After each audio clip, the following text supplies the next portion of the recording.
Okay, go ahead.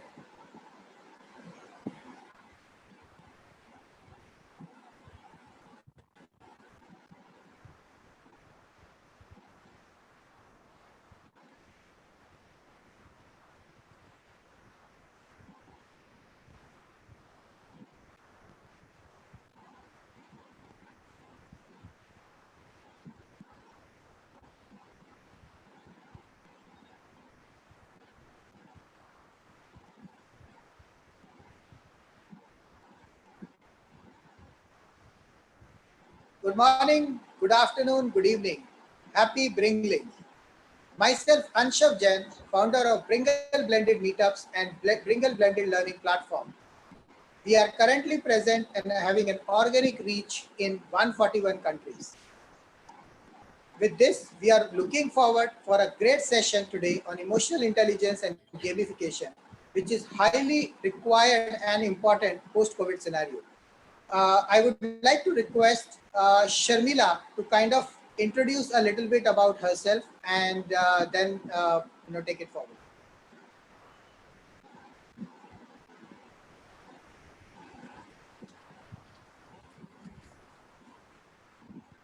Uh, Sharmila, you are on mute.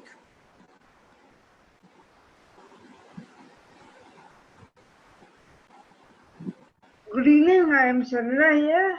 I am the co-founder of Bringle, and I am a survivor of encephalitis, and I have cerebral palsy as a result of the disease. I am, of course, I have been educated and I have had my master's in mathematics and my diploma in computer science and an operations MBA. I have been working for the past 30 years in the corporate world and 20 years in the social impact area. With that, I would like to hand over to Anshav. Thank you. Thank you so much, Sharmila. You've always been a very inspiration for all of us. And I know that you've been speaking on multiple international forums. And that's something I think Dr. Ruby can definitely talk about. I can see her smiling right now already while Sharmila was talking.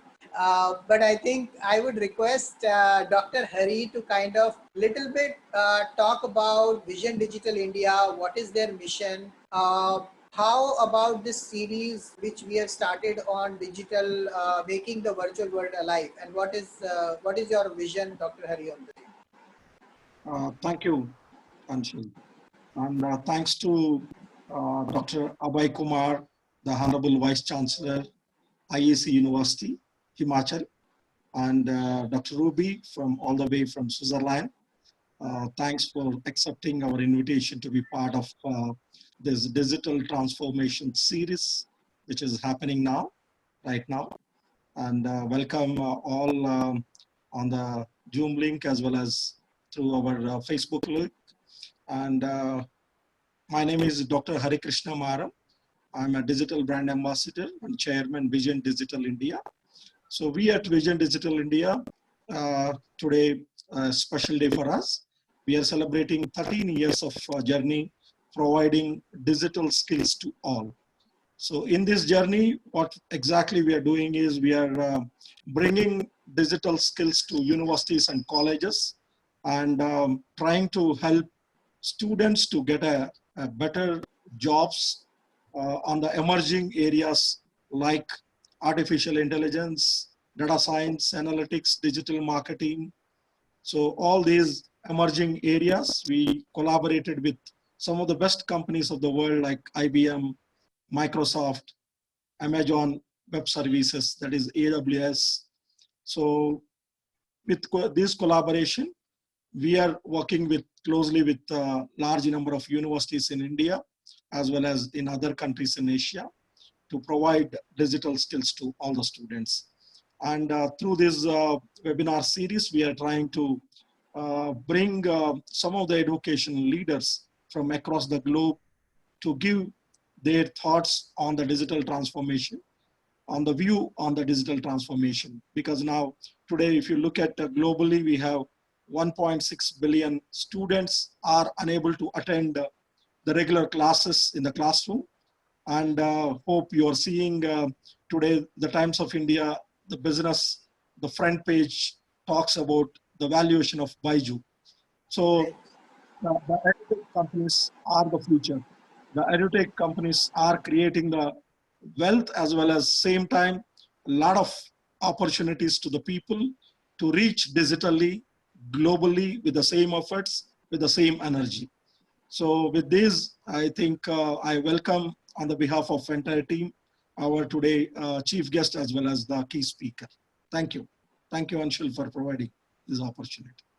Thank you so much, Dr. Hari. And I think you have picked up a very important point, that the scalability which we will be getting in because of the online learning methodologies. I would rather want to call it a blended learning, because I think Dr. Ruby will definitely talk more about it. But what we understand as a learning is only about online education, shifting from offline to online. But with online, there are a lot of aspects or issues which comes in along with that. And unless you utilize that in a more blended fashion, more interactive manner, using with various aspects of gamification and how you can engage the students and teachers in an online mode as well, and how your psychology and other things gets impacted because of that thing, and how you can control that even in an online world is going to be very, very important with respect to emotional intelligence and gamification. And I think before Dr. Ruby, I will come back to you. I would like to request Dr. Abhay to just talk about, talk about his thoughts on blended learning, gamification, and emotional intelligence importance in the universities which are, which you are running right now. Thank you, Anshab. A very good afternoon to all of you. In fact, I'm privileged to be here today and given the opportunity to share my views on a topic which is very pertinent as of now. We all know that gamification is a process in which games or game-like elements have to be added to something as a task, maybe to encourage participation, enhance learning. So when we see that during the COVID times, especially when the pandemic struck, we had all to shift to online learning immediately. Maybe many of us were not prepared fully. And what we could not achieve, what we would have thought to achieve in the next 5 years, we had to do so in the last 40-45 days. Now, teaching in a classroom by a very senior professor is a very different thing with the same professor teaching online in a virtual medium. There are two different aspects altogether. The sort of course material to be used on online teaching has to be very different. And that is where the importance of gamification comes. Now, one of my deans in the School of Pharmacy told me that gamification enhances learning because, it modifies the brain's pleasure and pride centers, and allows the brain to release a neurotransmitter called dopamine. Now, when he told me this, he said that now we have to understand that the students must be given those inputs by way of which we can not only make them have an ownership in terms of the learning, they should be the owners. We should not be giving them instruction only. And that is where again gamification steps in. Now, it should be fun and joy, because we all know that the attention span of any individual in the world right now has dropped from 10 years back. It was almost 16 seconds. It's now 7 to 8 seconds only. But on the other hand, every student is technologically savvy, at least 80% of them, because it is said that they are using the mobile phones at least 200 to 300 minutes every day. That means hours, 5 hours, say.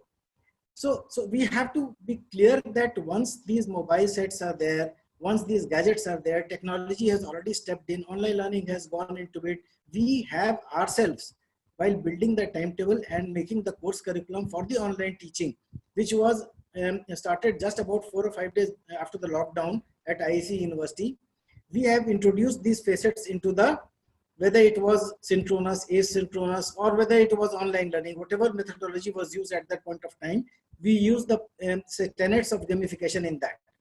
Now, when we talk of gamification again, the basic again comes to say the students developing some empathy, and that is also related to emotional intelligence. Again, when we connect these two, I feel that emotional intelligence again is the ability of any individual, maybe a student, to understand, use, and maybe say in positive ways try to enhance his communication skills, empathy, or try to enhance the ways he is dealing in the society. All these things come under emotional intelligence or emotional quotient. This self-awareness, self-regulation, developing empathy, all these are a part. Now, since the last 6 months or 1 year, we had already introduced one of a course in every program, and that was about say mental wellness, about psychosocial well-being, in which these things were being taught to the students. And this helped us a lot, especially with the final year students during the crisis, when some job offers were withdrawn and the students were very, very scary as to what to do in the future. We in fact had made them self-motivated to a certain extent, to that extent that just before the lockdown, our students went into the lab, and after having gone through the region around, they manufactured say 100 liters of sanitizers when it was not that popular at that point of time also. They envisaged that as it was happening in other countries, it would have to happen in India sooner or later. So they manufactured 100 liters of sanitizers and distributed it in the region around the university, and even educated the people around as to what COVID-19 was. So this empathy, in fact, came from the process of how they were educated and how the emotional intelligence were tried to develop in them. This is not a permanent process which has already happened and has consummated. It is an ongoing process which Dr. Ruby will talk about. But what I feel is that each individual student and each individual teacher also, because you know, a teacher is also a human being. Faculty members, in fact, have done a huge lot of work during this corona crisis period. I would never have thought that they would go to this extent of counseling the students and giving them tasks individually. Even those who were not that endowed, means the ability was not to that extent, they individually counseled them, they individually gave them a course curriculum which was including gamification parts. It was not simply a video which was uploaded. It was not simply a puzzle which they gave.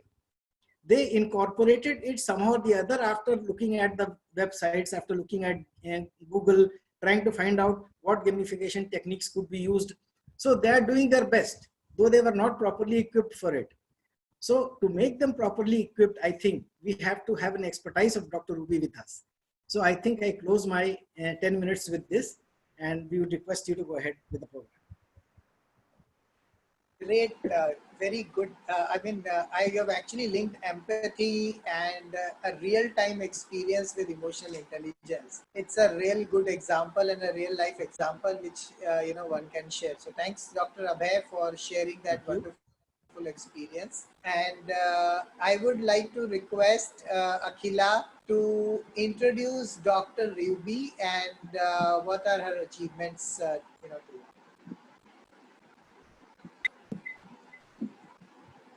Digital wishes from Bringle and Vision Digital India. So, without much delay, I would like to introduce our key speaker, Dr. Ruby Bakshi Kurti. She is an award-winning innovative educationist and founder of Ray Academy Swiss. She is a highly acclaimed, powerful speaker on emotional intelligence and market. She has won various awards for conducting successful workshops across the world in United Nations, Geneva, London, Bahrain, and many more. She is serving as Honorary Vice President of Global Goodwill Ambassadors, President of WICCI, Women Economic Forum, Ambassador Female Wave of Change. Dylan's Watches. She has featured on cover page of Elite Businesswoman magazine and has interviewed on radio, TV, and various magazines. Looking forward to hearing from you, ma'am.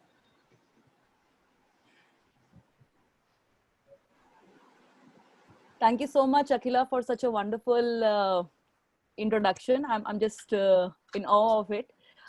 It's really amazing to be here on this platform, talking about the media, the future of education, that is gamification, as well as emotional intelligence. It was wonderful hearing Dr. Abhay Kumar, what you were saying. We are actually doing all those things here in Switzerland. And yes, pandemic made us do things in a roller coaster way. Future belongs to our, I would say, blended learning. We are still doing blended learning, but I think COVID just made it like, you have to do, you have no option. There's no choice. You have to do. So it's that kind of an experience which we did face. And of course, in the beginning, it was very stressful. A lot of our faculties were very angry. They were not prepared for it. And as you said, sometimes people are happy. They like what is happening around. And sometimes it becomes very difficult because people did not know how to react and what to do.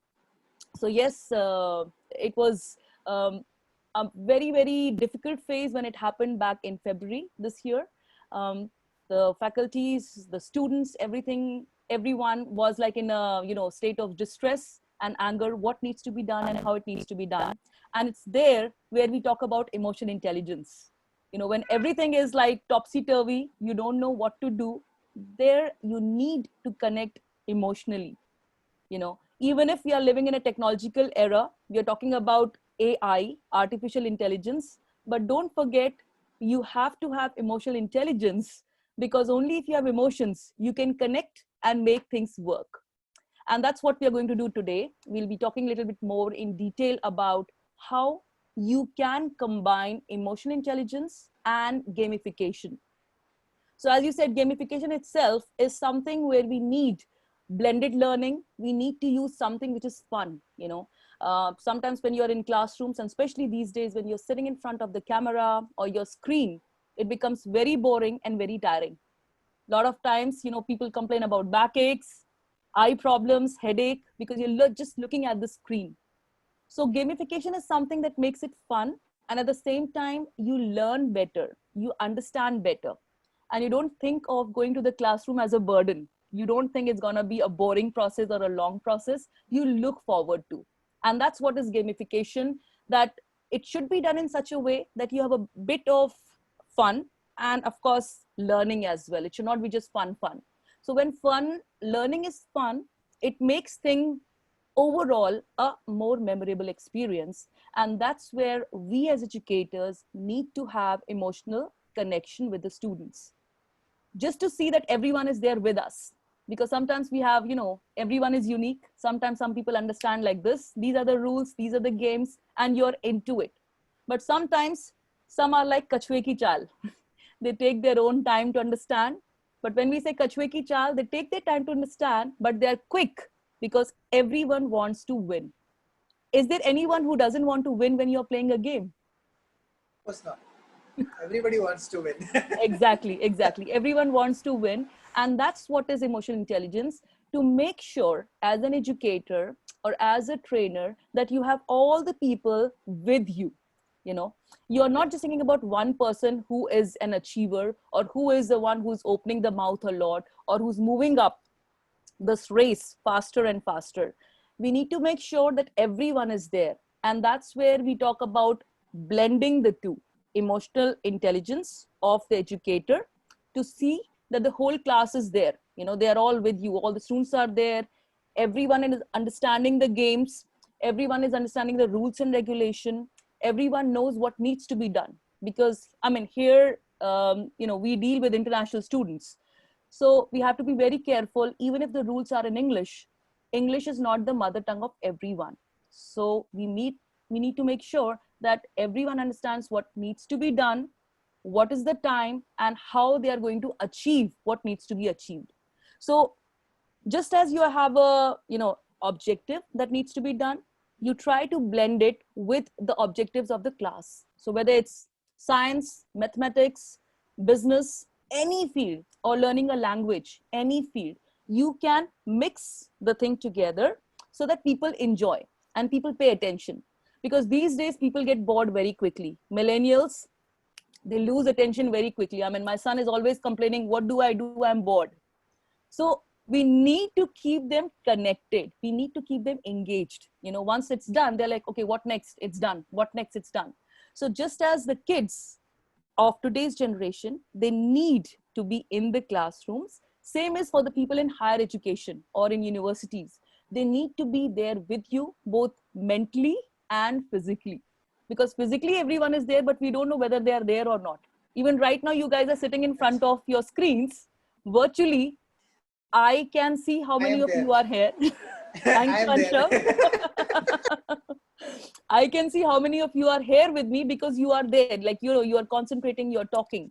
But those of you who are here, but somewhere else, like, you know, on the phone or looking at your own emails and things like that, that's normal because we are doing so many things at the same time, multitasking. And that's where you need to be little bit, you know, give, like just as you throw a ball and let the ball come back to you. That's what we need to do with emotional intelligence in the classrooms. Play a game, but at the same time, see how much your student is developing, what he or she is doing. Because just playing the game is not sufficient. You need to see that everyone is understanding the rules and regulations and they are there with you. So here what we did is, just to give you a snapshot of what we did here, is that there are two types of gamification. One could be that you are doing with everyone together. Like if I play a game now, you know, I can start a game now and all of you are going there to be with me, joining right now. But maybe there are some who could not join, or maybe the internet connection is weak, they're not here. They registered for the class, but they could not come. Fine, doesn't matter. So what we can do is we can share the link with them and then they will take up that game. So that's self-paced. So there are two types. One is who are there with you live. They are doing it, the things at the same time. And it's more like a fun thing, like, you know, as if you're playing a game like, see, Kaun Banega Crorepati types, you know, you're going up and up the ladder. And other is self-paced learning, which is kachwe wala game. Aap kar sakte ho usko, you can do that also, but at the same time you take your own time to do it. Like, you know, you can do your revisions, you can do your work that was already done in the class before, or you need to revise ki kaise hoga, kya hoga. So we'll be deciding, like, you know, I'll be talking about a little bit more in detail about those kind of things. But the main issue that we do face, or we are having right now, as Dr. Abhay said, is how to make it fun and interesting. Because everything when it starts is like exciting. जब आप कोई चीज नया करते हो तो आपको अच्छा लगता है. You know, it's gonna be great. It looks fine. But अगर वो समझ नहीं आता है, जैसे mathematics, you know, if you understand the formulas, it's great.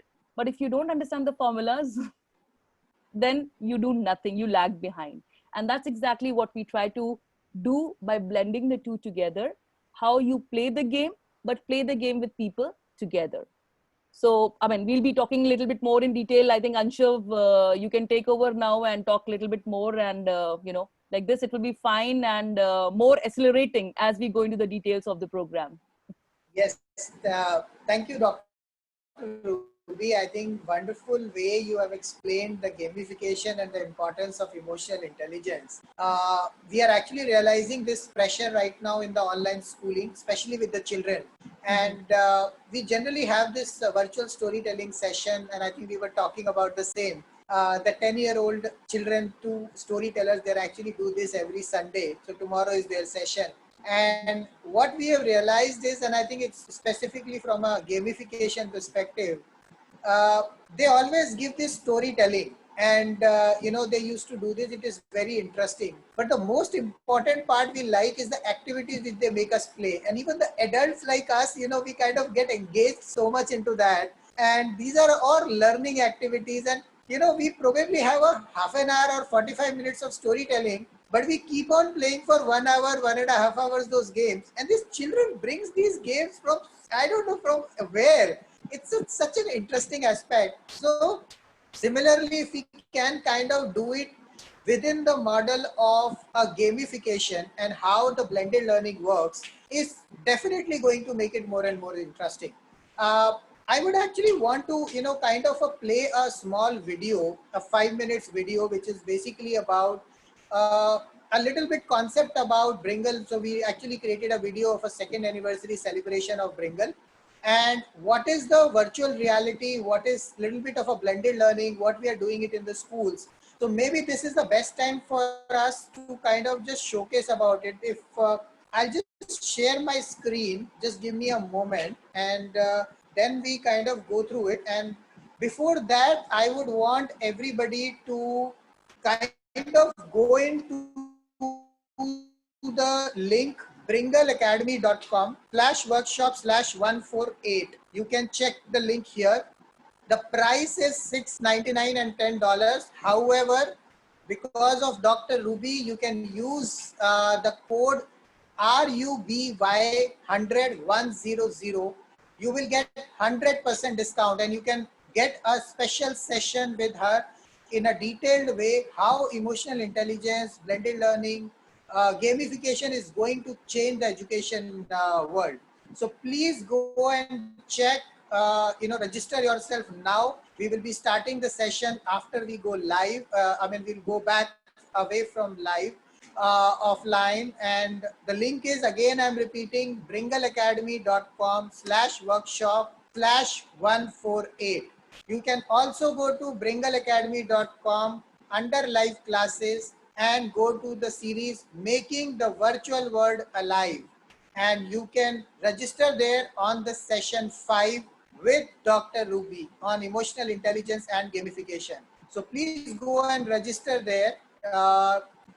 Till that time, Dr. Ruby, if you can just give some 1 or 2 minutes, explain about how the blended learning is going to evolve in the future with respect to, because now this is going to be new normal. So how do you think that emotional intelligence, blended learning, and gamifications are going to be, how are they different or how are they similar?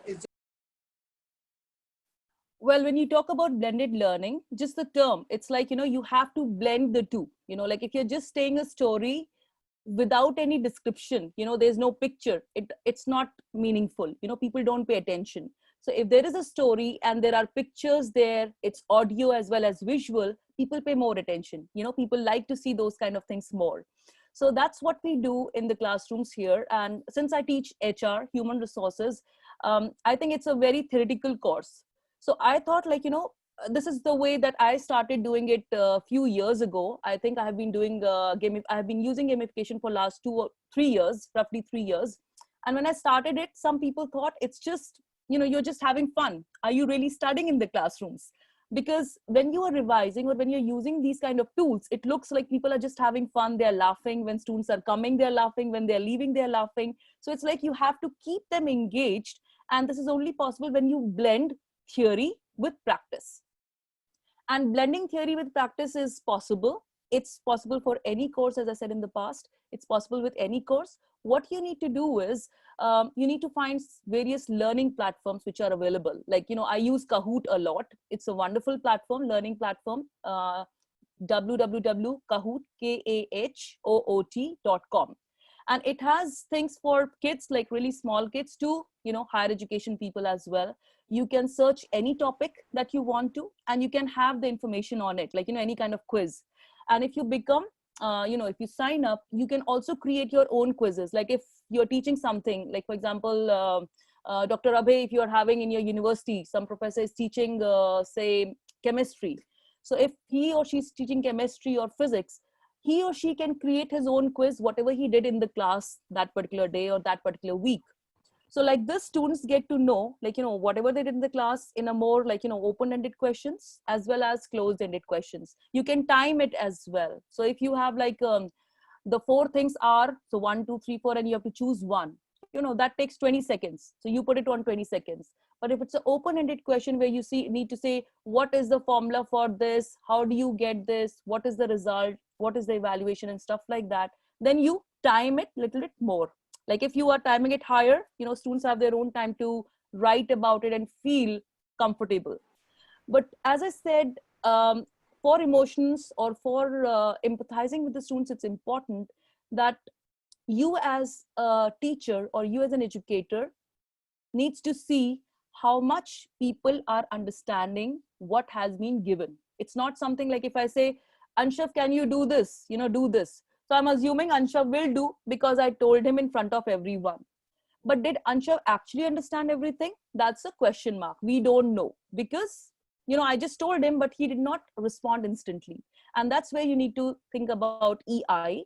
That is, whatever you are doing, whatever has been done, keep on checking that it is understood.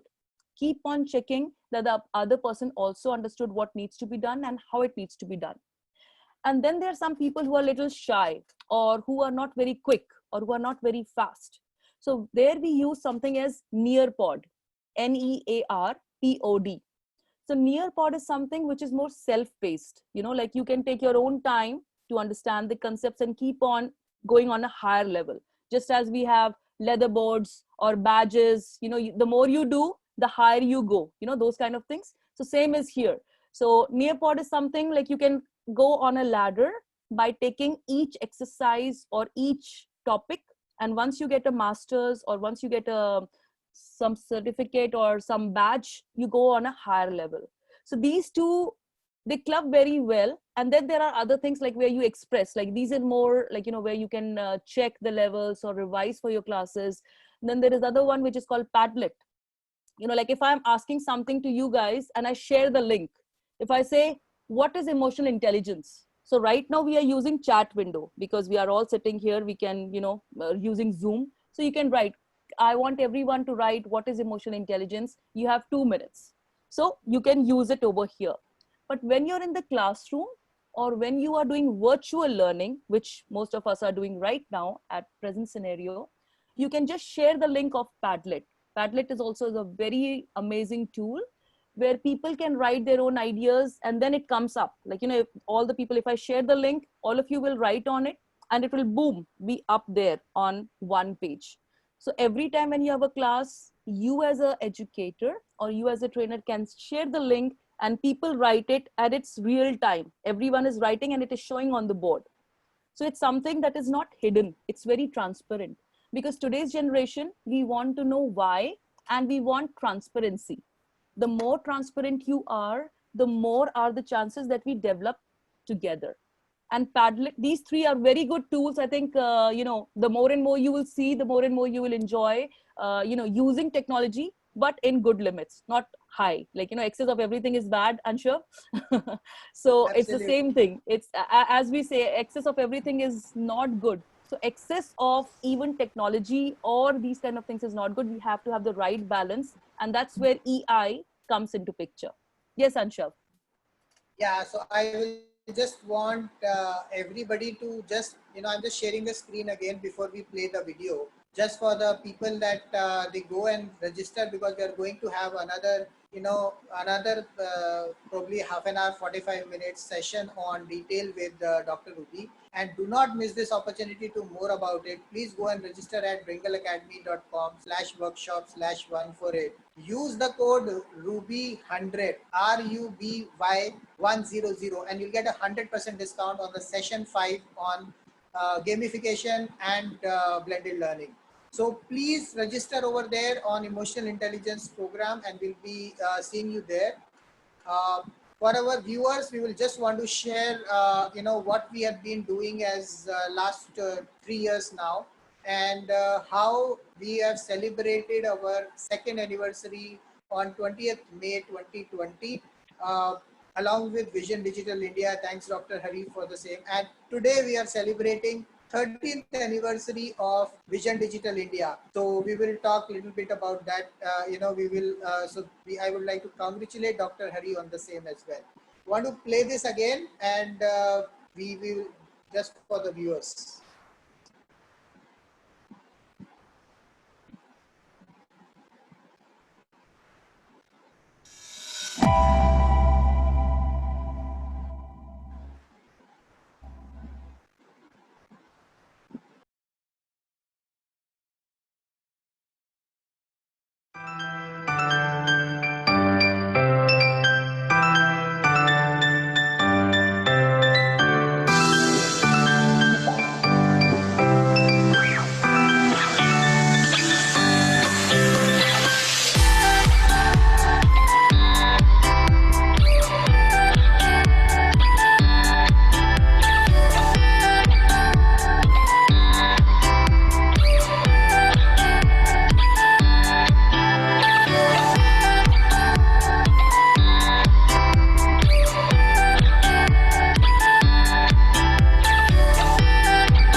investment is going to be an integral part of any success story to become a unicorn. We will need funds to develop and design their scalable models, business models. I definitely love to thank the sponsors. You know, NABARD has been of great help. Number one. Number two, the NINP, this particular place has been given to us without, they didn't even charge $1, which is fantastic. Thank you so much for the team out here. Right, our digital partner Bringle, who's kind of beamed this live on the net and YouTube. And our partners, of course, IBM, Cropin, Satcho, and TCS. Knowledge partners ENY as well.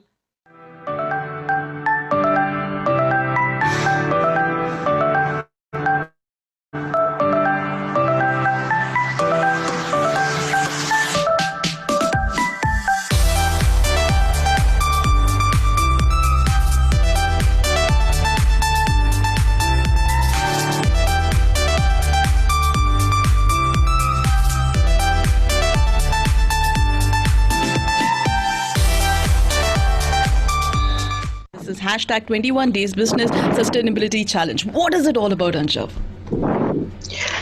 So started 5 startups of my own. Wow. With one of the most valued startup as Bringle, and it's going global in 50 plus countries at this point in time. Okay. So we said, why not use this network and support all the businesses all across the globe, and why don't we challenge ourselves for getting personal mastery for our businesses to take it to the next level.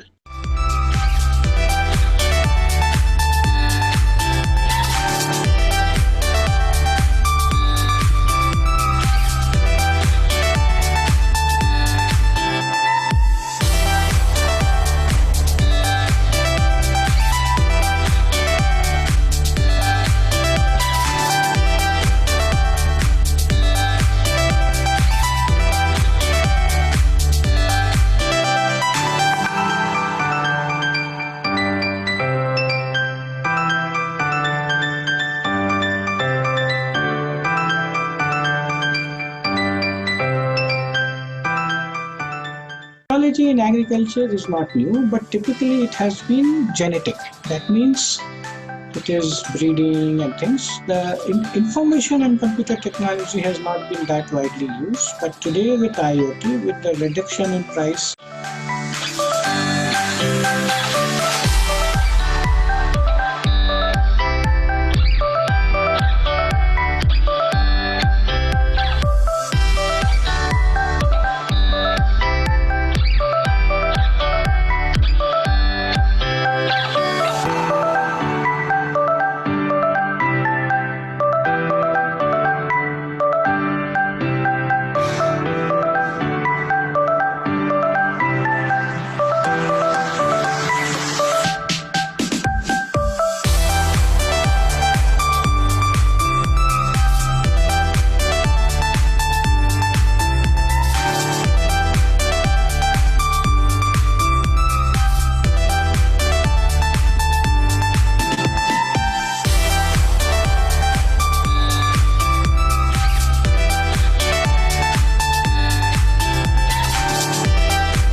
Thank you so much, everybody. And we will definitely would like to see you, all of you, with a scintillating session with Dr. Ruby. And Dr. Ruby, we are just going offline now, and then we'll continue our session from there.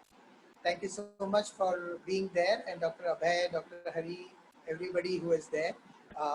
Thank you so much. So we'll see you there at in the session with Dr. Ruby now. Keep bringing, keep growing.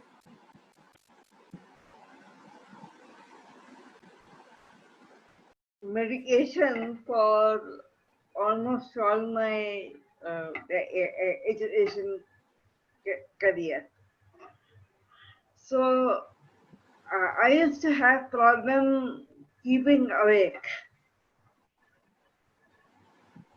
My entire purpose was to keep awake and be attentive in class. Uh, my meditation was Valium, so it used to put me to sleep. In such a situation, how does the teacher handle a student like me who can who has no control over the sleep patterns? Well, Sharmila, that's a very, very special kind of question that you're asking. It's true, you know, like people who have certain issues, especially students who have these kind of issues, and sometimes parents don't tell, you know, they don't disclose. Then it's a problem, because when it happens in the classroom, we don't know how to react. We as educators don't know. Yeah.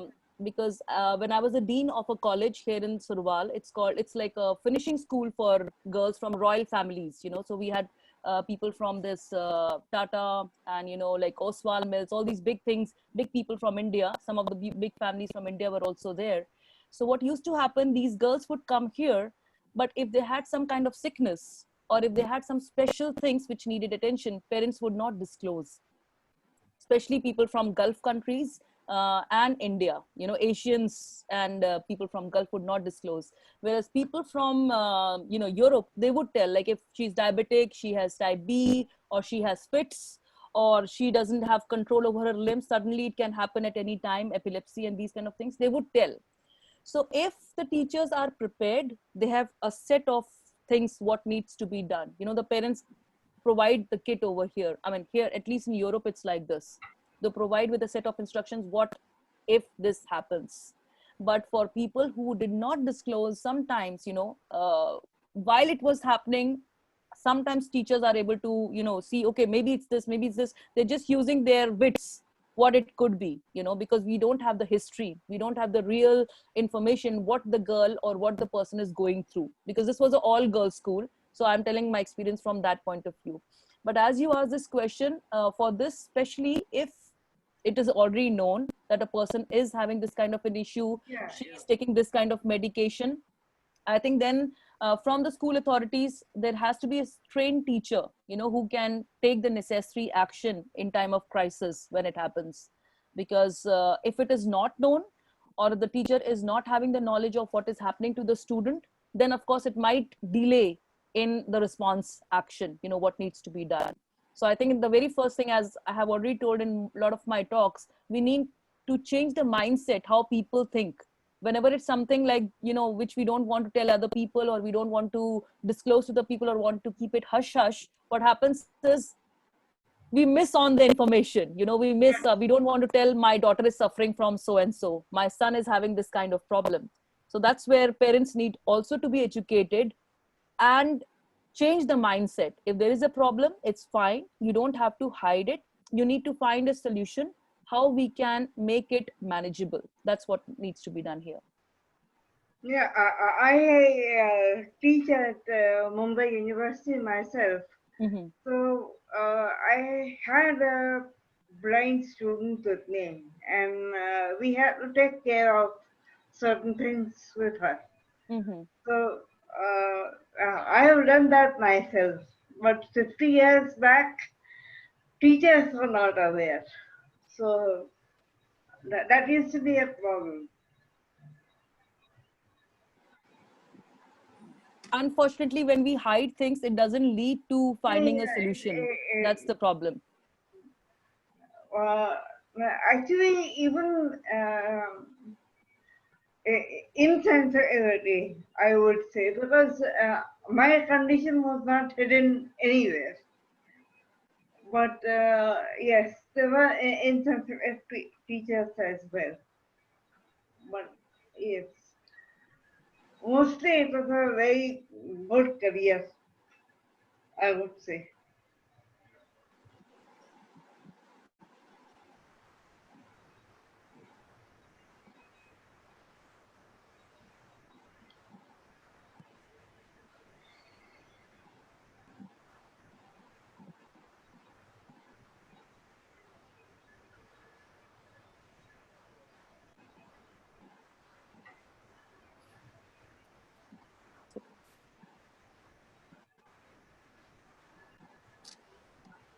Okay, so Dr. Ruby, I think we should start because it's too late for you also, and it's Saturday, so we should not wait. We are anyways recording this, and we'll be playing this as a recorded webinars or things like that. So there is no problem. We'll definitely keep running it. Okay, okay. All right. So in that case, I can start, and then we can keep it like, you can ask questions in the middle if there's anything like, once when I'm doing it, if you have questions, you can say, or I'll give you, chances that please interfere and ask in the mid itself. So I'll just share my screen now.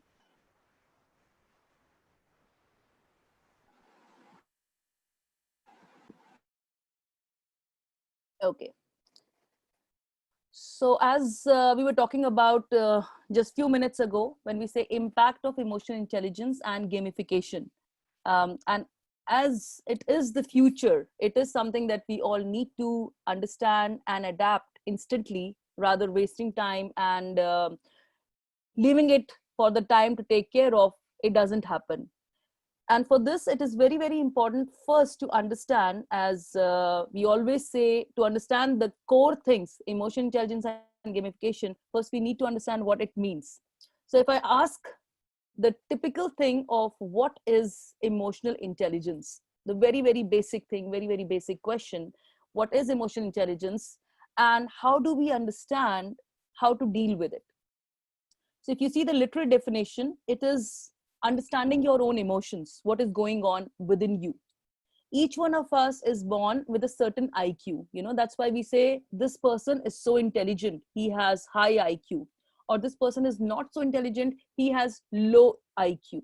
So we always see the IQ instantly. बच्चा कैसे काम कर रहा है, बच्चा कैसे बात करता है, instantly you try to see him or her as intelligent. But when we talk about EQ, that is your intelligence based on emotions, how you link it, what you do, and how you do. So basically, people who are high on EQ, they have good command over their own emotions. They know how to manage their own emotions. And at the same time, they know how to manage emotions of others who are around them. Which is in here, if you see, there are a lot of things that are in the brain of a person who is high on EQ, that is emotional quotient. So if we say emotional quotient versus IQ, it is said in the organizations normally these days that IQ will help you to get a job, right?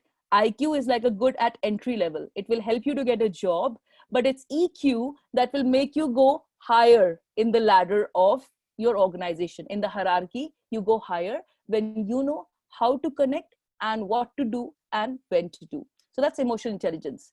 By the father of emotional intelligence, Mr. Daniel Goleman, he emphasized the core skills of what is EI and how does it work. So in here, if you see, it is very, very easy to understand in terms of who are the people who are dealing with personal and social competencies. So when we talk about emotional intelligence, it is very important to understand that there are two main competencies that guide you or that help you to distinguish between people. So when we say personal competencies, it's you as a person. So if I think about one main person, he or she will be like, how do I manage myself? You have to be first aware of your own self, and then you will be able to manage other things which are related with you. And that's personal competency, how you can be better at it. And on the basis of when you have an idea how personal competencies are getting better, you move to your social competencies. That is having a connection with the people, having a connection or a management of whoever is there with you. It could be your friends, your family, your children, your immediate circle of friends or immediate circle of co-workers, anyone who is there in your circle. You need to understand how we can connect with them, how we can make them work for the betterment. So when you are having a good control or a good connection between these four clouds, red, blue, pink, and brown, you are a more emotionally stable person. You start understanding things in a much more dignified manner. And thereafter, we move to what is gamification. So it's an educational approach which will enable students to understand and learn better because we are creating game-like situations. As Dr. Abhay Kumar just said, you're creating game-like situations. It's learning by thinking that you're playing a game, and which is faster and it's more interesting because you have your students involved in that kind of learning environment. They feel that they are playing a game, but actually they are learning, and at the same time they're moving up the ladder. So this becomes interesting and more, I would say, educational when you have things in terms of how you can do it jointly. So in here, if you see, it works great if you understand the things in a much more significant manner in terms of who is my audience. And that's where you are doing emotional empathizing. Who is my audience? How do I deal with them? How do I understand them? What goes on in the overall scenario? So once you have a good control over who the people are, like some are good, some are intelligent, some are lagging behind, they don't understand the things. And that's what you need to pay attention in EI. This is what you're doing when you're talking about who is my audience. You are trying to identify the people in terms of what they are doing and how they are doing. And when you say, when teaching and learning is fun, it's like, how can you engage your audience? What can you do to make them feel better? What can you do to make them be with you, that they are there with you 100%? They pay attention to what is being done. So in the classrooms, normally what we do is, how we can have a good amalgamation of EI and gamification in terms of what you are doing in the classrooms, how you are doing in the classrooms. So like, I'll give my example and then I'm going to ask you, in my classrooms, what I do is I do simulations. So if I'm teaching in HR, like if there is fire in the first floor of the building, what do you do? So one is you're discussing in terms of theory, and other is you're creating a situation which looks as if there is fire, there's emergency, do something about it. So you're not thinking or analyzing, but you are acting as if there is a fire and we need to take some action. That simulation, that's also a kind of game where you're creating the scenario, making people believe, making your students believe that this is what is going to happen and what will be your reaction. So you're seeing the time of reaction, you're seeing how they react, their body, how the body reacts and what they do when it is that kind of a situation. Second is creating playful barriers. Like, this could be fun activity again. You create a barrier. If you cross one step, you get a red badge. You cross second step, you get a blue badge. So you're creating barriers which are like challenges. Like sometimes students want to have something challenging that once it's done, once that thing is accomplished, they move to another level. So that's something which gives our students some kind of fun as well as wow element. They enjoy it more and they tend to perform better because they see that there is some kind of competition. Everyone likes competition. So if you're competing against somebody, you tend to perform better because you see how the other person is doing, what the other person is doing. And that way you keep on getting better and better in terms of improvement. Then the third type, which I do most of the time, is role playing. Like this works really great in the organizations as well as in schools or in higher education, playing the role of what you want the person to understand. And this also plays a very important and very, I would say, crucial role, because when you're stepping in the shoes of the person, there also you're empathizing. If I tell a student, please keep your phones off, and I'm myself going on phone and I'm checking my messages, I'm not doing what I'm preaching. So role playing also is a great way in terms of understanding the things and analyzing the things. And of course, if you have something, like we all need feedback, right? If you're doing something, you want to see, am I doing correctly? Is this the right way that it needs to be done? So in order to get instant feedback, you always have to give something, you always have to show something that makes the people believe that they're moving up, or they have done something which is close to getting them brownie points or some higher points, which are essential.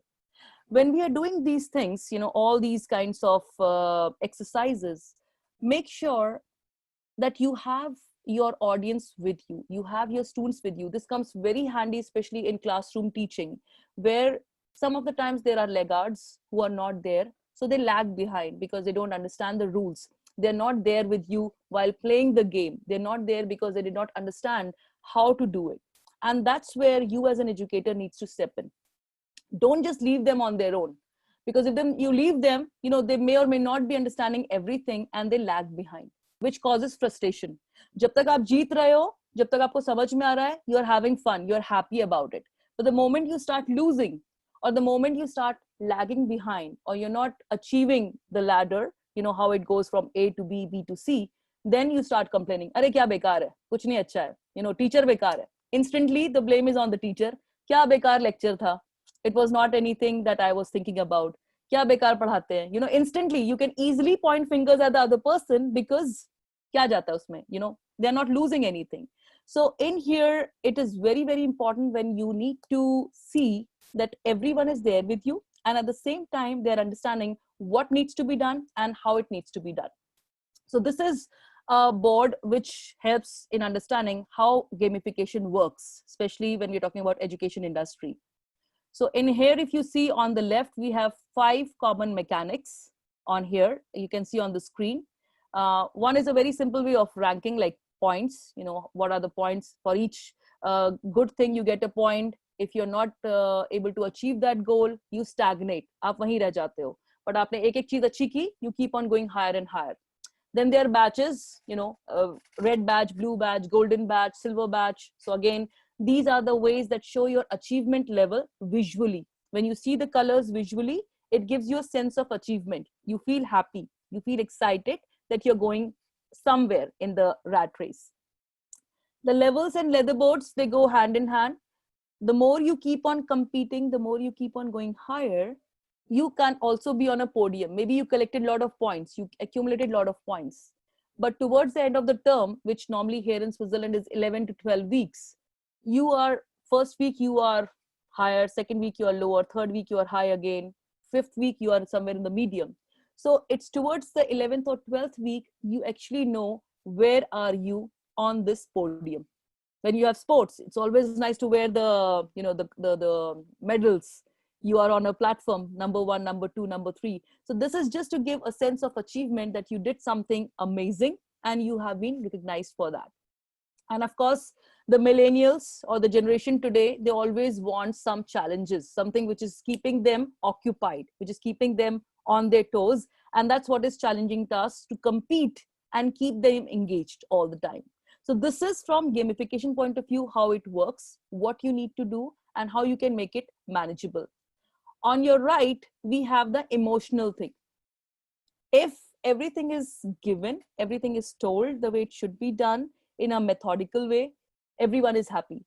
But the people who don't understand, or the people who lag behind, they need to see the narratives. You have to keep on constantly giving them feedback. This is what you have done. This is what you need to do. This is what you are doing. This is what you want to achieve. So consistently, you need to give them the points. Consistently, you need to give them the pointers. Wo kahan pe hai? What is the situation right now? And there might be some teachers or there might be some educators, unfortunately, who just focus on the bright key people or the bright students. So there again, we need to change the mindset. You need to focus on everyone uniformly. So make sure, that's where again your emotional thing comes. Empathize with all the students and be with them. Equally engage them. Make sure that aap har ek ko utna hi attention de rahe ho, not just to the front benchers, but also to the people who are at the back. Virtually, how you can do, it's very challenging to do it virtually, but still it is possible. You can do it virtually as well, because virtually you're seeing everyone ek saath. In the classroom and face to face, maybe the people who are in the 10th row or 11th row, you may not see them, right? In universities, we are not able to see everyone because the rooms are big. It's like a, big room. So make use of it that virtually you can see everyone uniformly and keep them occupied, make them through breakout sessions so that you are able to pay attention on a smaller level, make it like a game. Again, these are all the different techniques that you can do it. Plus, make sure that you are with them also, not just leave them. Because if you leave them, they're not going to do anything. It's just gonna be there. So now I'm going to come back to you. One sec. I'm going to come back to you. I'm going to stop the screen and I'm going to pose a question to you so far. What has been done and what has been going on, so that you don't fall off to sleep. So do you think it is a challenge to do it virtually? Like when you are doing all the things, like, I just showed you the two sides. On the left, you had how you can do, and on the right, how you can empathize. So I want to know from you, any one of you, do you think it is a challenge to do virtually or more face to face? Yes, anybody? So I just want to, I have some question, but I'll wait for others to ask. But I just wanted to give you a, kind of a compliment here. You're actually behaving like a proper educator right now, that you're making sure that everybody is awake. So that's one good thing. And I like the way you have kind of segmented gamification and emotional intelligence. And frankly speaking, both are similar. But yes, from a technology point of view, that gamification angle from emotional, how do you use emotional intelligence and put it in a game-based manner? And you have actually clubbed that very, very well. So that is something which I want to, applaud about it. So I think that's a good explanation, I would say. Thank you. I'll wait for others to ask questions before I jump in. Dr. Ruby, today's generation is very comfortable with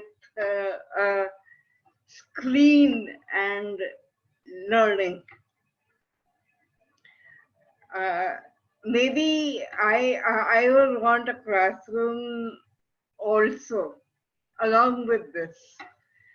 But I have seen my students are very okay with just the screen, and they don't need to be in a classroom. The millennials are okay with all of that technology. See, as I said, millennials are very comfortable using the screen. Like there are a lot of students, like here in the classes, we use iPads. No one comes with books in the classes. Yes. In the schools as well as in higher education, everyone has an iPad. Everything is on Moodle. So once they're in the class, they open their books and everyone is going through them. That's there. But the thing is, there are still some, students who like the conservative style of the smell of books, touching the books, carrying the books.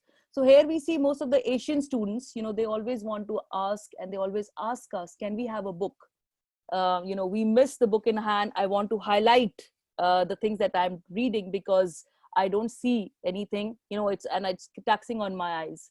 So I think even if you're talking about blended learning, we need to see that there has to be some kind of balance. Even if we are talking about paperless education, which is now practically in most of the schools here, it's becoming paperless. We're not using paper anymore. It is good, but at the same time, it's not good for the health. It's not good for the eyes of the students, because every time you're just staring at the screen, there is no relaxation to the eyes, right? And which is causing a lot of instability in understanding the things. There are still some people, like, you can make the intensity of your screen less or have a black, like night mode and things like that. But still it's not the same, because it is taxing on the eyes a lot. If you compare, there are a lot of kids who are wearing glasses when they're 5 years old, right? There are a lot of people who have already started wearing glasses when they're really young. But thanks to our parents, like touch wood, I don't wear glasses yet. And I'm telling my kids, because both my kids started wearing glasses. So I told them, see, you can only avoid it, but I'm not blaming them. It's not that I'm putting a blame that because they're on screen, they're wearing glasses. It's the education system has become such that there's no way out. You have to pay attention. You have to take care of those kind of things. So I think in the schools, we have to have a balance. Not too much screen should be, encouraged by the teachers. So the teachers have to have a balance, which they did very well during Corona. Most of the schools, they were giving weekly assignments, and students were doing at their own pace. And only the students who were weak or who did not understand something, they could send a mail to the teacher, and he or she was giving them private lessons. But otherwise, they were able to listen. Instead of sitting 8 hours straight in front of the screen, they could sit when they want to sit. Abhi ye kaam kar liya, 1 ghanta kiya, then move around, do some exercise, play outside, then come back and then do. So you have to have a balance over there. Yes, Dr. Abhay, would you like to comment something? Dr. Ruby, in fact, I was just thinking about those leadership boards and badges and all. Yeah. In the Indian context, don't you think that by using these methodologies on a continuous basis, those slow learners might be demotivated to some extent? I was waiting for this question. I thought either one of Yeah. you will say this question. It's true. And that's where you need to connect emotionally. You have to tell them it's just a game, right? Because when you're doing this in a very strict order, people will feel demotivated because they'll feel मैं हमेशा पीछे रह जाता हूँ या मेरे number हमेशा, like it's the same when you get less scores, you feel, oh, they are losers or they are not understanding very well. So यहाँ पर आप खेल खेल में उनको पढ़ा रहे हो, like it's a game. So when you do it in game time or in a way of like it's just a game, people don't take it so seriously.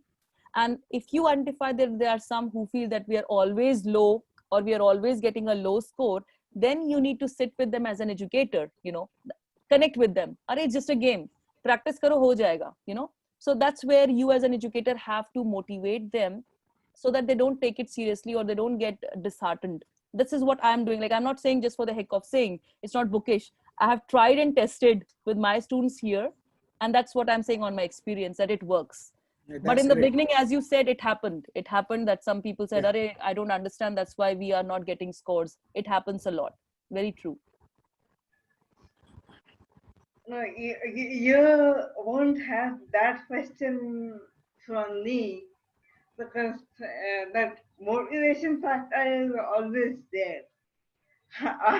Self-motivated, so no, that's been a plus point. Mm-hmm.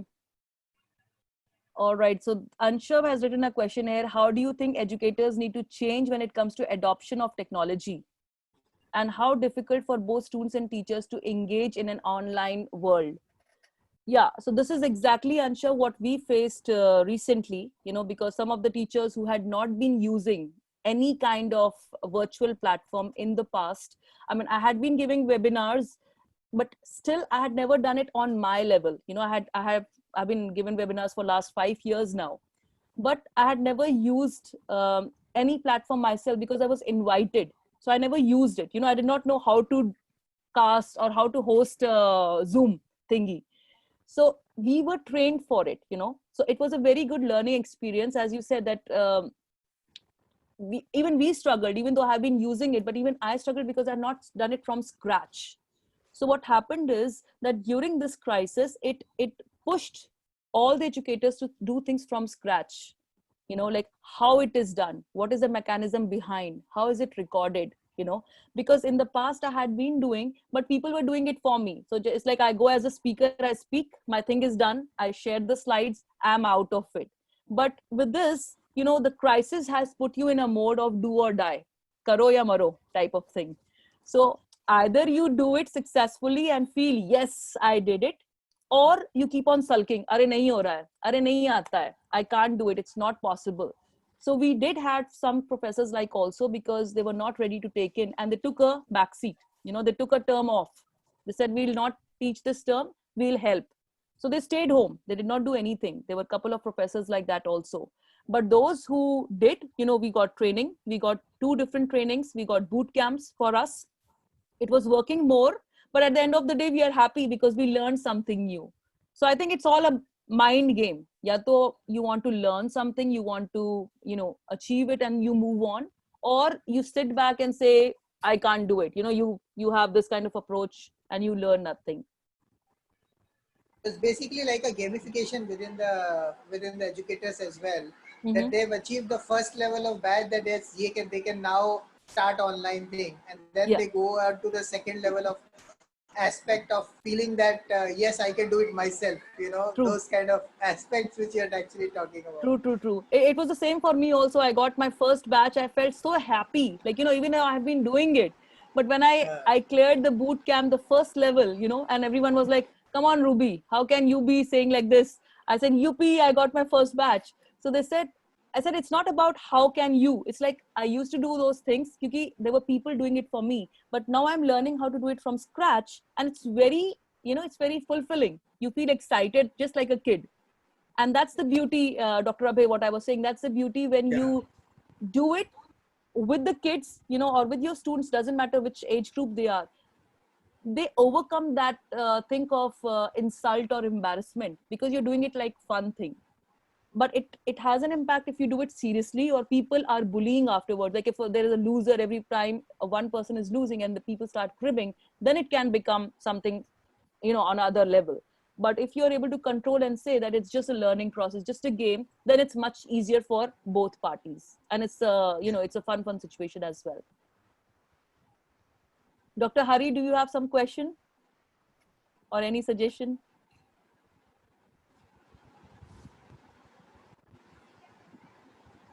Yeah.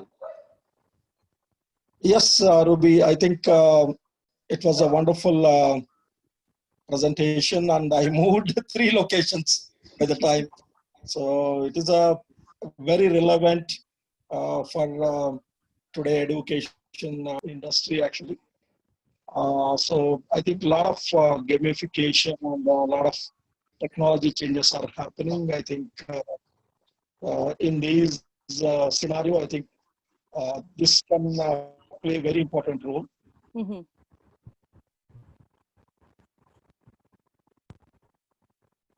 Hello.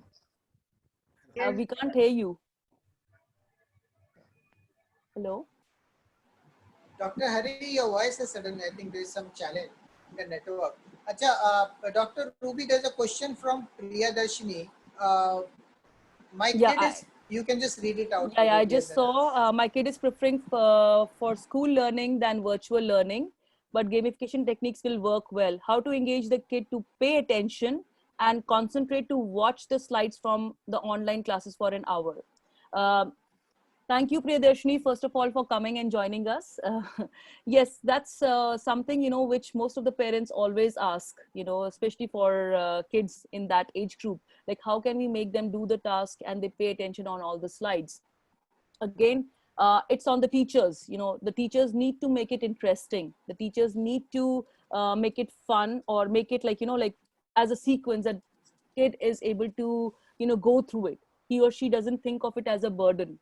And I've already talked about it, and I've already told in some of the sessions in the past that it's a I would say dual responsibility, not just of the teacher but also of the parents, as well as your own you don't think like we should not be putting the blame or putting the burden on teacher karega ya parent karega. It has to be a good joint responsibility by both the parties. So if you see that teacher is not able to provide something, or your kid is not able to pay attention, ask the teacher. Do not hesitate. Ask the teacher, how can it be better? What can we do? Because I faced this situation here as my kid was also having some issues in French. He was not able to understand some basic things, some basic issues. So I asked the teacher, can you make it like, put pictures? So if you're doing ABCD, but have pictures next to it, A is this in French, it will be more interactive. So that's what in here, I think if he's not able to pay attention, maybe ask the teacher that how she can make it a little bit more interesting, use music, use some kind of, engaging technique, which could be with a music thing, or something with more pictures, because audio visual always helps. That I think that will be much, much better. Okay, Anshav, is there any training program we can run for educators on emotional intelligence and gamifications with existing curriculum? Right now, because of webinars, Anshav, it is something they are saying emotional intelligence is the need of the hour. It's making a big splash everywhere globally. People are talking about emotional intelligence in a big way. Even in our university, they are thinking of introducing that as a course, because this is something that we all have to have, but we don't have. Each university has a course on leadership, but they're not having anything to do with emotional intelligence, which is like the course, because we as educators, sometimes we are so frustrated, when someone is not understanding, instead of being with you, he or she starts putting blame on you. If they don't understand or if they fail, they say the teacher was bad or the classes were not good. So in here, I think there are certain training programs which have started. I don't know about India, but because recently I've been talking a lot about emotional intelligence. So I've also been approached by some universities in India, from south of India, to run a program on emotional intelligence. But I'm sure, I'm giving my example, but I'm sure now the need is making everyone compelled to start something in emotional intelligence. And I'm sure there'll be more trainings in this particular area. And Dr. Ruby, I think you will be sought after not only by the education institutions, but by the corporates as well. Because, training, recruitment, all these True. things are involving the use of emotional intelligence and gamification these days. True, true, true. So, in here, like, what I said about the universities in India, they have approached me to give some webinars on emotional intelligence. I mean, in corporate, I have given webinars here. I started my giving webinars in corporate in Nestle. I gave some couple of webinars in Nestle, and that's how the word spread. Because I never thought about this as my career. I'm a teacher. I've always taught. And it started like this when I was sought by Nestle to give a webinar. That was during my Toastmasters when I was working there, when I was the club president. So it just started in a fun way, and it changed from fun to something more, concrete, what is happening now. Dr. Ruby, if I can share with you a small incident which we did in a university. Long back, I had read about the marshmallow test. Walter Mischel, who was a psychologist in Stanford. Yes. So she had used marshmallow. So suddenly one day it was raining hard in the university, and in one of the undergrad classes, I walked in with the faculty member, and we had got 2 kgs of laddus. So we gave them a task, and there was a video, of course, there which was recording everything. We put one laddu each in front of the individuals and said, okay, you'll consume it once you finish the task, or you wait for us to come back after 20 minutes, then we'll give you 3 more. I was surprised when we were seeing on the video recording that even the best performers thought of eating that laddu first. So immediate gratification. So we came back and told them that, of course, in life, you don't have the perseverance, you don't have the resilience. So your success rate would not be as good as those low performers who didn't eat it and waited for us. So I think, this is also a part of emotional intelligence, or maybe a sort of gamification. These small things can be used in education institutions. Very true, very true. It's we use that also here, like in housekeeping, we do that. We make the students clean the whole place. Okay. And we say whoever cleans the room faster and cleaner, it's not about just quantity but quality, you will be getting a marshmallow. So most of the students, they do, it's like a game, but at the same time they're doing those activities. So we also use this. It's very gratifying. But that's what I'm saying, you don't have to just think big, you don't have to think technically. It is just something very, very basic. जैसे बच्चों को बोलते हैं आप काम करोगे तो आपको चॉकलेट मिलेगी. So वैसे ही you can do it as a game. The more you do, the more you get. Okay, there's another question by Kavita Khanna. Thank you, Kavita, for this question. Which is a better tool, Kahoot or Nearpod? Okay, so I think you heard my presentation.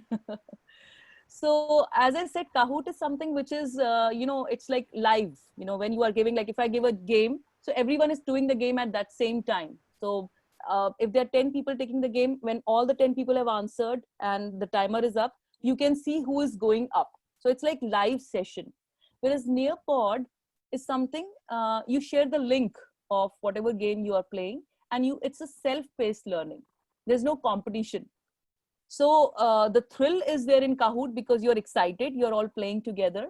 Whereas in Nearpod, there is no competition. It could be for learning a language, for revision, because it's self-paced. So you move up a ladder. एक चीज किया तो आप दूसरे पे जाओगे, दूसरा कर लिया, third पे जाओगे, third कर लिया, fourth पे जाओगे. So that's Nearpod.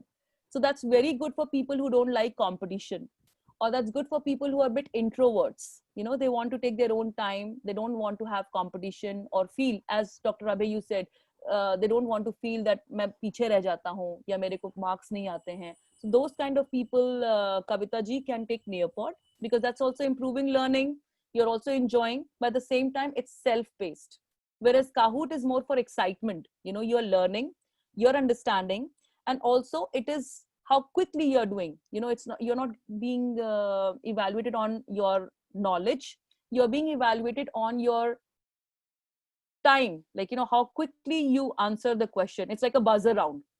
So जितने भी लोग कर रहे हैं, जो सबसे पहले करता है, he or she gets more points. So it's more fun of element. Kahoot is more fun and more competition kind of thing. Whereas Nearpod is more slow paced. You don't have the competition over there.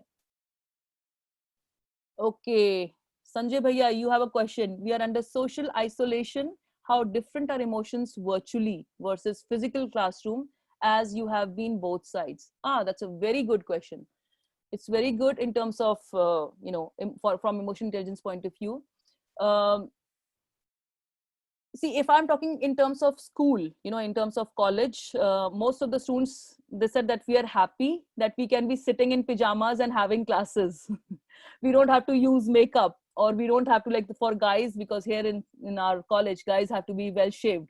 So we don't have to think about shaving. We can just come in the front of the camera and do it. But the thing is that we are missing on our friends, like, when they pat or when they do like, hi, what's up, those kind of things. The physical contact we are missing, or being there, like, kya chal raha hai, kaise chal raha hai, those kind of things, or having coffee together, having tea together. So we are feeling more low. So there are some of my students who felt very low, and I'm sure some of us are feeling low when you feel that the emotional thing is not there, the emotional connection is not there. And that's where, when we say people, especially in India, where there was complete isolation, people were feeling more depressed, people were feeling more under the cloud. And that's why there were a lot of things happening, like, people started having these, antakshari on screen, or having fashion shows and things like that. Everyone was thinking of doing something to connect with other people. It's totally up to you how you find that niche and how you try to connect. I think that will be, a win-win for both sides. Did I answer your question correctly? Okay. Dr. Kavita, she has a question. Offline mode is also there in Kahoot. I have used only Kahoot. All right. Yes. There is offline code mode works, but it's not that good. Like if the infrastructure is good, if you have good connection, I think Kahoot really does wonders. You really enjoy it a lot because it's more fun and you are understanding it at the same time. So is there any other question, any other thing that you have in mind?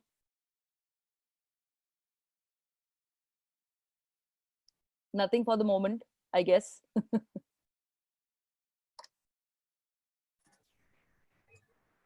Ansha, we can't hear you.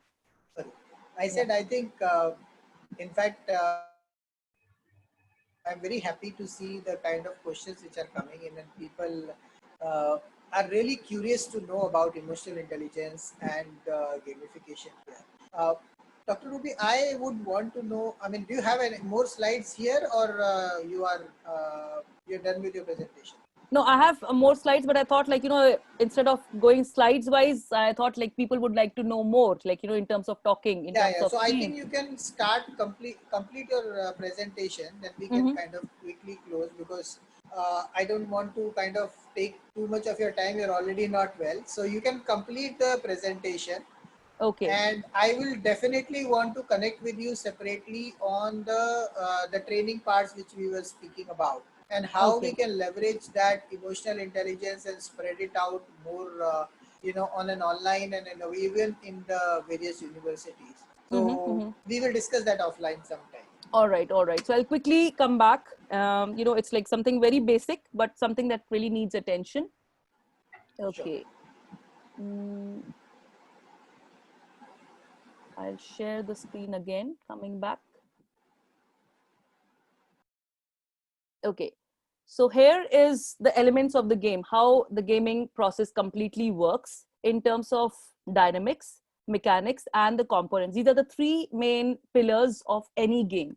So when we say dynamics, it is basically how you are able to manage the people. Like right now what I did, when I was having the slides, I said, now I want to see your faces. Aapko kitna samajh aa raha hai? Aap kahan par ho? Are you really with me or you are somewhere else? So that's dynamics. And especially when you deal with multicultural students, like here we deal with multicultural students from different backgrounds, different cultural as well as language backgrounds. So you need to see how you can have a good control over the emotions. Make sure when you are having some games, where you are blending it with your teaching, do not have anything that is political, do not have anything that has having a religious connotation. Make sure that it is not having any effect on people's mentality, right? So if you're giving a narrative, so don't say, as you know, people from blah blah country, they cover their face, you know, so if you are saying this, it can hurt the sentiments. So we have faced such kind of issues in the classroom. You know, when you had like, you know, I had to put all the figurines that I was using in the gamification as, you know, neutral people. I could not even change the colors because black and white, again another problem ho jati hai. Color ka face covered hai, usme dusri problem ho jati hai. So make sure that the dynamics are neutral so that it is even and everyone goes with the emotions very well. Keep the narratives clean. Do not use any language or do not use anything that is double meaning or can have an impact in hurting the mentality of some person. And as I said, those who are progressing, you know, who are doing well in the school or in the game, make sure the people who are not doing well, you are consolating them also. There is consolation for them as well. And it's not having an impact on the relationship, the personal relationship. That is also intact. That is something that you need to make sure about very clearly. Then second pillar is mechanics, which is we take into consideration when we are playing a game or when we are having any kind of role play or simulation, how are we changing from A to B? So when you are having a mechanic, it's like the challenges that you are having, make sure that your audience understands it. You know, it should not be something so simple that you're like, oh, it was something, a piece of cake for me.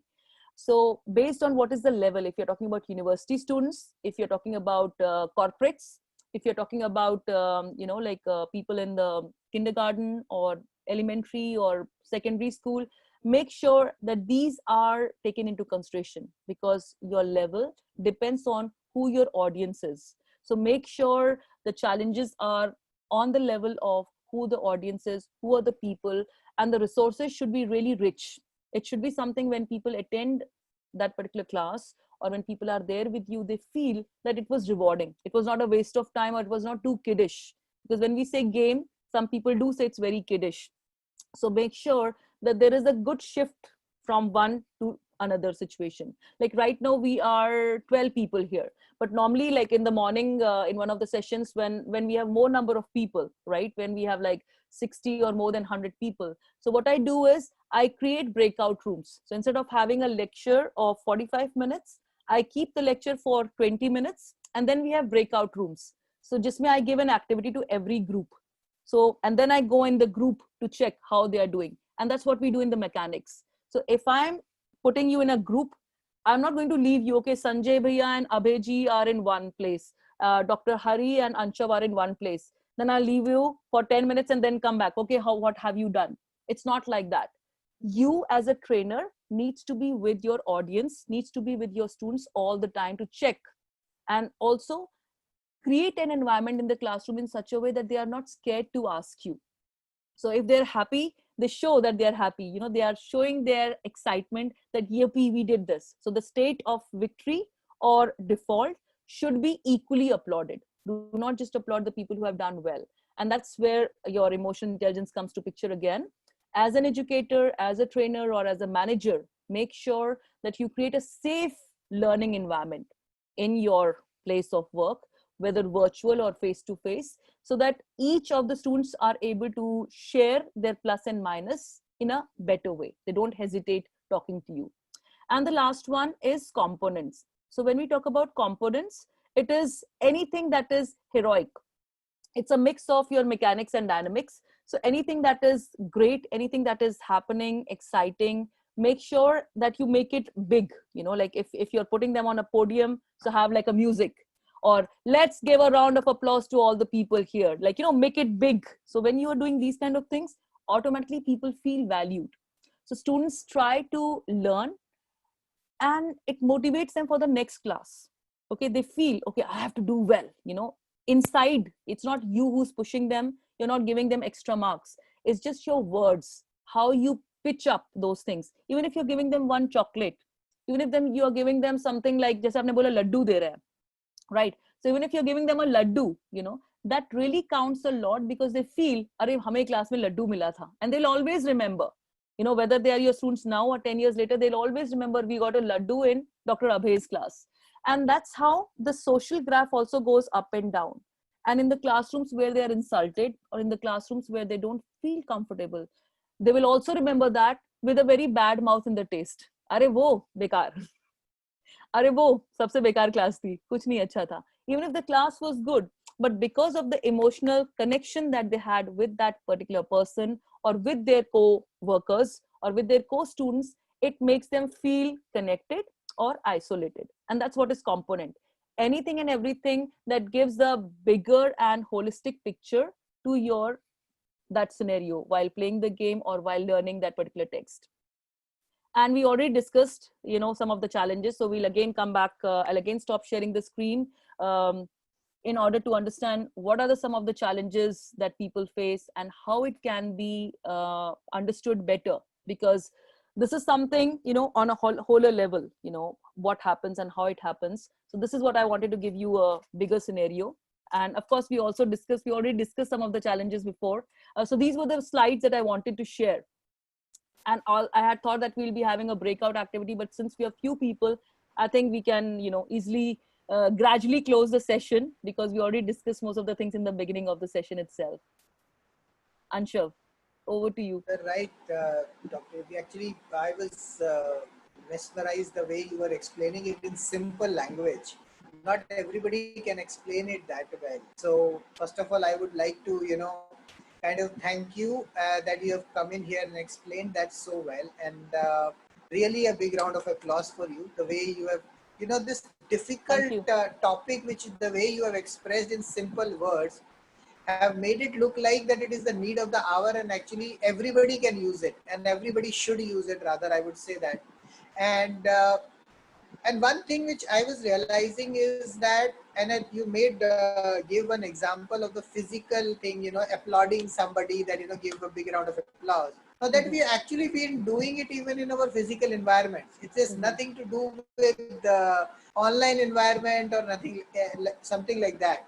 But I think with an online models, it has kind of vanished to some extent because of the limitation of understanding or limitation of struggling with the technology first and then actually focusing on the students. So with these kind of tools, the imagery tools, and this is what one learning which we have also got, that rather than just keep talking and and talking, it's always better to have a presentation and then talk. Yeah. In fact, this is the aspect we also changed with our children who are doing this virtual storytelling camp. Initially, one or two sessions we did it without the presentation, and the last session we did it with the presentation. And tomorrow again we are doing it with the presentation. The understanding level and the engagement level is much more different.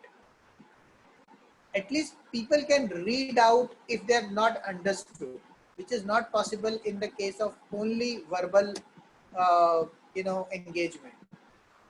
So, see, I think one more thing which I want to ask in this is that from a presentation skills point of view, see, now because of the online world, a lot of presentations are required. Most of the educators, I remember my school days, of course, I've studied from a government colleges, so I can't complain too much. But I still remember there were many teachers who will just open up the books and will actually read it out from there. And you won't understand what's going on. So when it comes to the online world, now we're talking about presentations. How do you think that our educators are ready for this presentation making skills? I mean, emotional skills, emotional intelligence, and gamification are the probably second or third level out of it. Yeah, there have been, as I said, there were some couple of professors who were very reluctant. They didn't want to change because they were not comfortable just sitting and speaking to the screen. For them, they have to have the live class, have the live audience in the classroom thing. So it is difficult, but again, with bit of practice, that's why we had those boot camps where they were giving those badges or victory badges to people. You go on a higher level and you get it. So we had like some of the teachers from 30 till 65 years of age who all participated together, and we are like 6 different campuses. So everyone was doing those boot camps, and some were like, oh, it's so boring. Oh, I don't understand. Oh, it's just for the young people. They were complaining like that. Oh, you young people just want to be on the screen all the time. But, it's a skill. It's a skill. The more you do, the more you see that there are so many different platforms, and whatever is of your interest or whatever is it suits your requirements well, then you go more deep into it.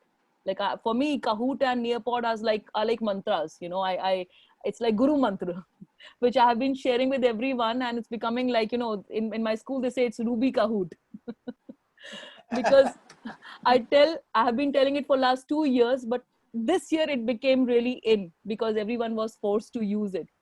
But I've been using it for last 2 years. No one used it. They just said, oh, I don't know why you want extra, you know, why you are working extra to do that in the classrooms. It's done, you know. So it's totally up to you, Anshav. It's totally up to you as a what do you call, educator or as a teacher. You know, some teachers they want to do, and some teachers they're still not comfortable. It's not something that you can change it like this. It's a mindset, you know. It takes some time. So we are not blaming them who are not able to do, because you can't do it. I love talking, so I was able to do it. You know, I love talking, even in my gala kharab and fever and everything. I've been doing it since last week. But those who don't like, they will take some sweet time to adjust to it, and gradually they will do it, I guess. Got it, got it. Shri Priya, do you have any questions? I have given an option to unmute yourself. You can unmute and talk, or you can put your question on the chat window. I can see your raised hand. Is there any question? Okay, doesn't look like. No problem. I would like to say something, if I can.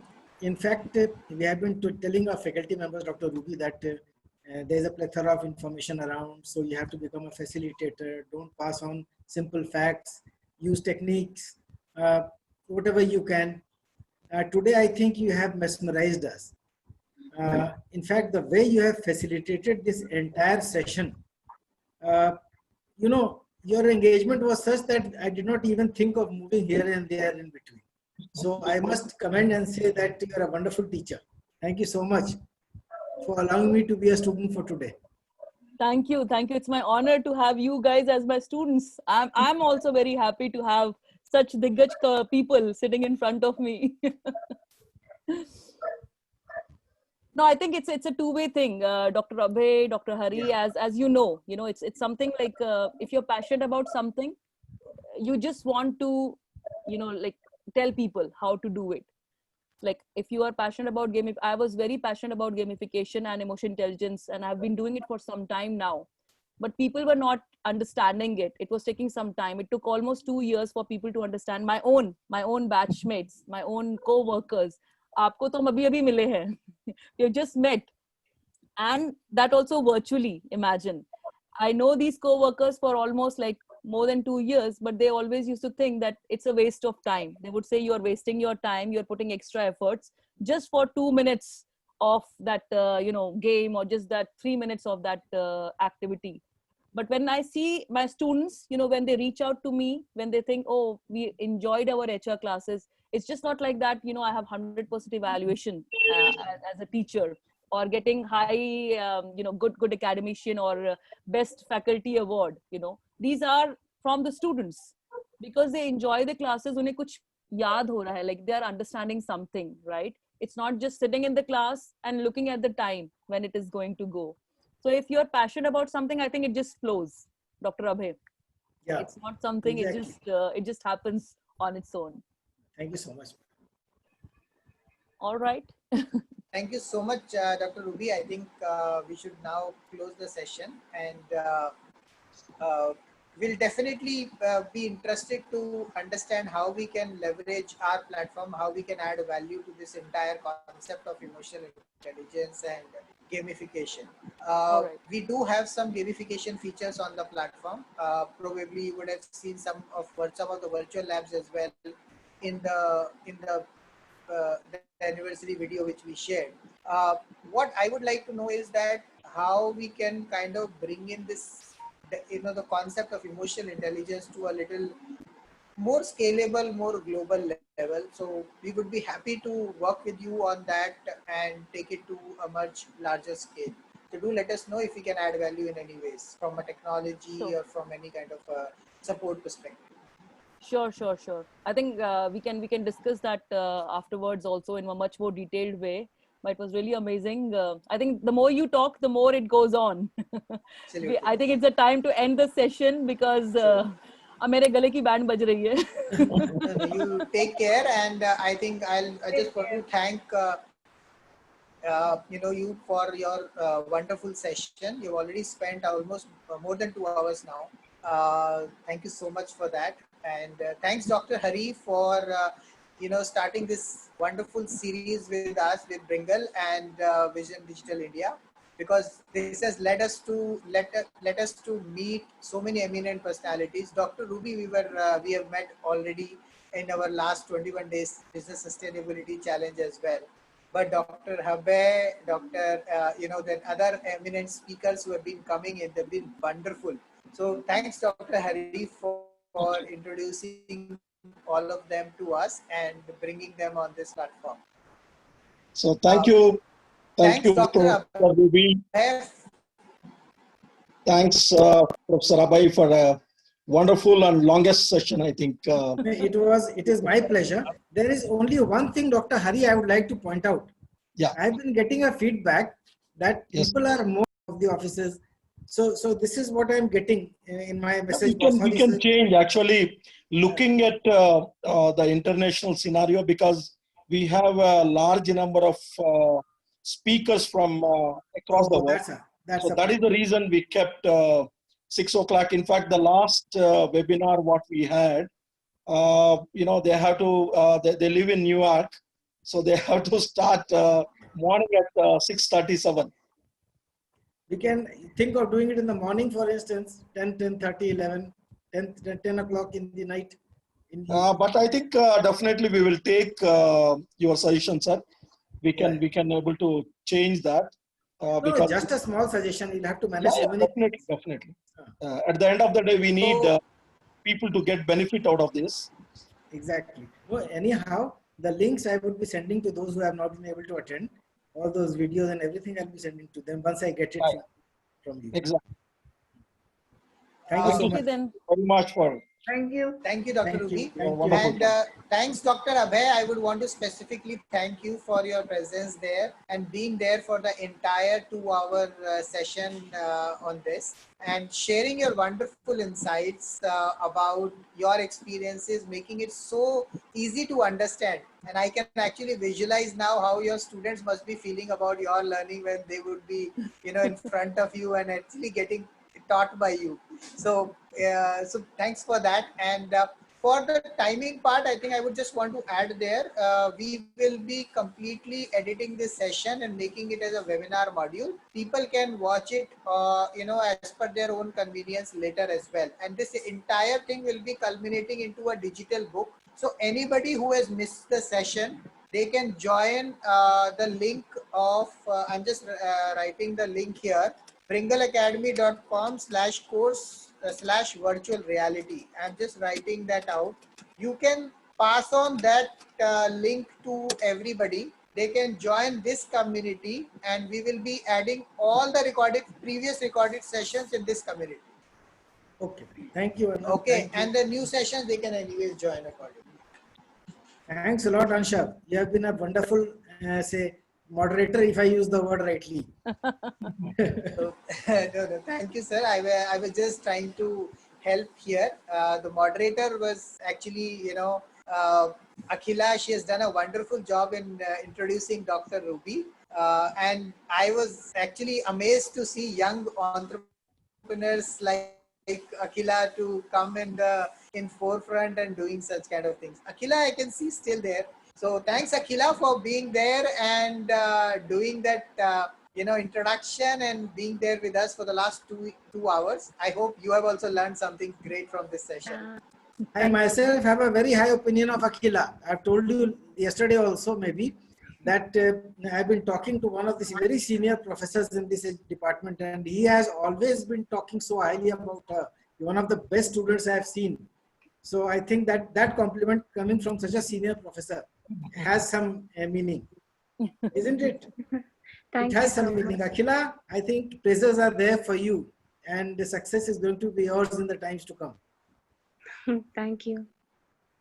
Thank you, so much. And I would want to thank all the participants especially to Sanjay ji, who has been there, for a very, very long time and actually been there on the video from since start to end. And to other participants who were there, Priyadarshini, Jitendra, I could see some other names. I'm actually forgetting that, but then they were there. So thanks to all of them, and see you again next week. Hope to see all of you again next week for our session, and we'll soon release the post regarding the next week is going to be more interesting because we are getting two doctors who are going to talk about COVID-19 vaccine and how education and technology are going to be very important in the medical sector and how the doctors are struggling today with respect to COVID thing. And it is going to be a much more beneficial section, and there is a high possibility that we would be looking at leveraging a Bringle platform and Vision Digital India support to reach out to the doctors who are even in the rural and the tribal areas and basically train them to support the COVID-19 patients and how they can get vaccinated. So it's going to be very, very interesting. So please do join that and do, kind of subscribe to our channels. Facebook.com/Bringle Academy is something which you can subscribe. It will be much easier. And we'll see you again next week. Right. Okay. Bye-bye. Thank you so everyone. much. Thanks. Thank you. Bye. Bye, Sharmila. Take care. Bye-bye. Bye-bye. Thank you, ma'am. Bye.